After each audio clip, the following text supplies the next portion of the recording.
Wi-Fi antenna na umaabot ng 200 meters.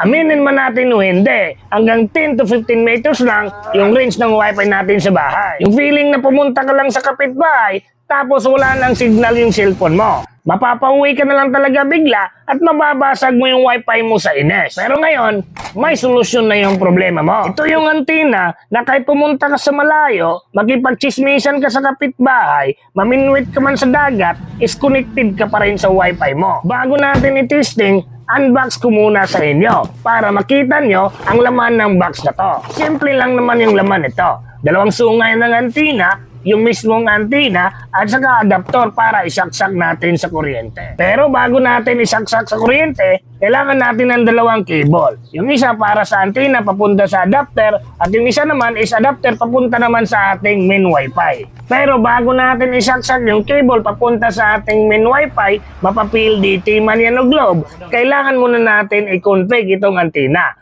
Madali lang naman. Ito lang naman yung gagawin nyo. Saksak nyo yung adapter sa kuryente, connect kayo sa Compass, punta kayo sa Google Chrome.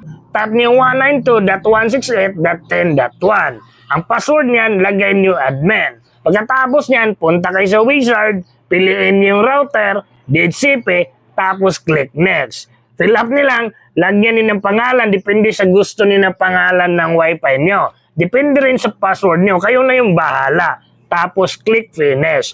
Pagkatapos nyo ma-set up lahat, pwede na kayo pumunta sa palengke, pwede na kayo mamasyal. May Wi-Fi kayo kahit saan, pero joke lang. Hanggang 200 meters lang yan. Sa mga gusto mag-order niyan, click nilang yung link sa baba. Alright.